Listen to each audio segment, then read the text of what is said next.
Hi, Candace. Hi, good morning, Mike. Good morning, Deacon. How are you both this morning? We are How great. you? Doing great, thank you. It's an honor to speak with you both today. Thank you. I actually lost my grandfather to prostate cancer. It'll be 5 years next Wednesday, so this is an important cause to me as well. Well, great. I'm sorry that you lost him, but I'm sure you understand, what we're up against. Yeah. Oh, absolutely. You know, Mike, I'll start with you. You have an amazing story on how your prostate cancer was detected.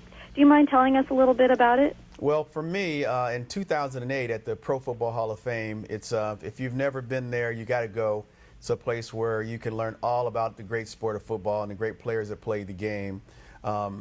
There, the NFL and the American Urological Association Foundation were kicking off a free screening campaign that they were starting for retired players. At the time, I was an executive at the NFL, so they had asked me to go down to do a public service announcement, and while there, I ended up doing the screening like everybody else. So everyone there going through the screening was interviewed by the doctor, and he asked me some questions that I'm embarrassed I didn't know the answer to. He asked me what was my baseline PSA. I'd never heard of PSA. I didn't even understand the concept of having a baseline PSA.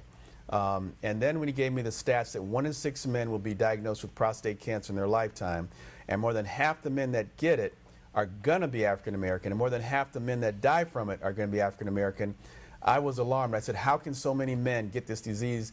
And I'm an African American man. I've never heard of it. And he said he didn't know the answer to that. So it scared me enough that when I got back home, I called my primary care doctor. He looked at my chart, saw that I indeed had a spike over the last 2 years, recommended a biopsy for me, and the biopsy showed that I had cancer in 9 of the 12 places that they checked on my prostate. So for me, my journey starts there with that, and the help of my wife and family. I've been able to get through all of this, but it started for me right there. Wow. Deacon, can you tell us about your role in the initiative and how you got involved in the Know Your Stats About Prostate Cancer campaign? Well, my problem goes back 18 years, and I've been a survivor for 18 years. When I first detected it, there was not anything out there. I don't know nothing I can point to that anybody out there who was around during that period of time would acknowledge, help them with discovering prostate cancer, because there was nothing. My father in 1972 died with it. I had a problem with that because I was trying to forget that. My father was very important to me. And so while trying to forget that scene, I forgot the one thing that I'm sure my father would wanted me to remember, and that was prostate cancer, because there was no cure. There was no detection mechanism when he went down with it.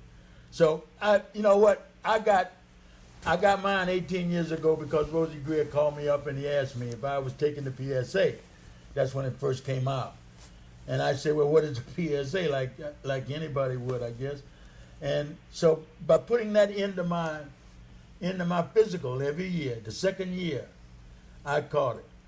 And I went out then and found myself the best surgeon I could, and I got the operation. And that was all that was open. And I was lucky enough to bounce just right. I got the operation, it all healed.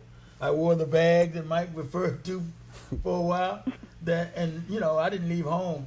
I guess 6, 8 weeks I kept it on at that time.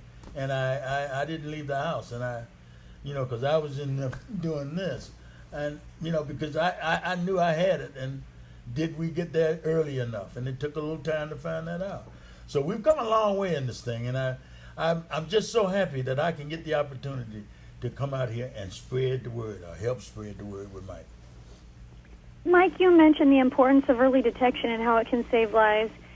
At what age should men with a family history, or those who are more susceptible to getting prostate cancer, start getting screened?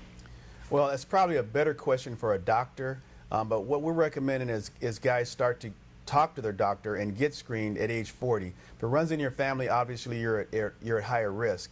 But I think if you mention that to your doctor in your 20s or 30s, that they'll help you make that decision, at the right time. But most importantly, you got to know that it runs in your family. So we're encouraging men to find out. I've actually talked to fathers and sons that have prostate cancer, and the younger son doesn't know much about it. He's getting screened on a regular basis because it runs in the family, but he doesn't know what the prostate does. He doesn't know about all the different treatment options that are out there. So we're trying to change that and try to make this part of the conversation for men, so it's not so uncomfortable to talk about. And this question is for both of you. You've not only inspired fans all over the world with your brilliant Hall of Fame careers, but you're continuing to inspire, countless others with this great cause. How did you come to a decision about treatment, and what advice do you have for men who've recently been diagnosed? Well, that's shoot. We don't have enough time to really talk about all those things. I wish we did. No, that's going to be your doctor.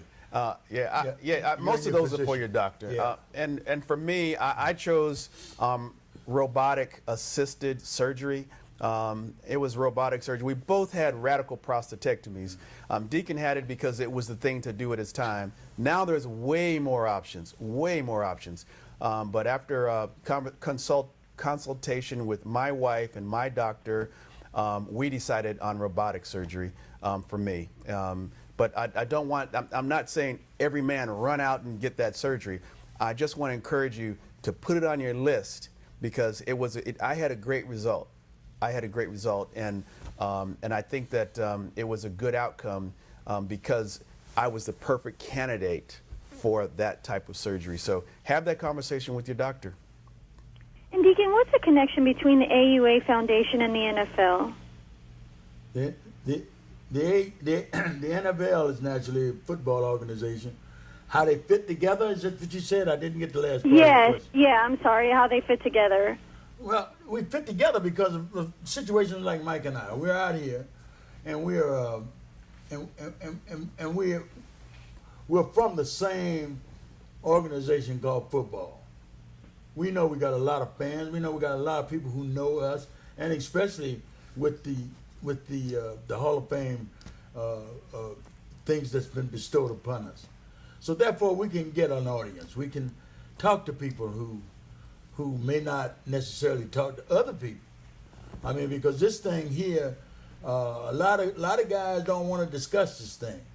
A lot of guys don't like talking about it. A lot of guys don't quite understand that before I would confront death, I would talk about this. This wouldn't cause me no problems, and it didn't. And I got it back before we had all this modern information. But when it said prostate cancer, it alerted everything I had, because I knew my father had died with that, and that I did not want. So I mean, it's just what alerts you. I mean, you can sit here and play the game if you want, but it's not recommended. I think that everybody should go and get a test, go to their physician. And I know life is a little tough now, and some people may not be able to go to the physician, but find a way to get it done. And you got to do that. And the National Football League is just doing an awful lot more for the retired players. That's really it. I mean, not only do they do prostate cancer screenings, they do screenings for heart disease, and they find the right people to partner with. And for prostate cancer, the right partner is the American Urological Association. And their foundation really works with us real closely to get the right message out and to make sure that our guys are doing the right thing. Because when Deacon Jones says, men, get off your couch and go get screened, there's men all over this country that are going to go do it. I cannot tell you, and I'm sure he could do the same thing, of how many people have told me that if not for me, a lot of these guys have been Raider fans, or Patriot fans. If not for me and hearing my voice and guys like Deacon talking about this, they wouldn't have done it. I've had wives say, you guys allowed me to finally get my husband to go in. When I can say Deacon Jones went in and he's a tough guy, they'll go in. And so we're using our platform as Hall of Famers, as football players, and to reach out to football fans. And fortunately, there's a lot of football fans across this country. And where can we go for more information about the campaign? The best place to go is knowyourstats.org. And you can learn everything about our campaign, the the hospitals that are partnering with us around the country, and what's going on in communities where you're located. Well, thank you so much. You're both such an inspiration, and I just love that you're partnering up for this wonderful cause. Thank you. Thank you. Thanks for having us on. Thank you. Bye-bye.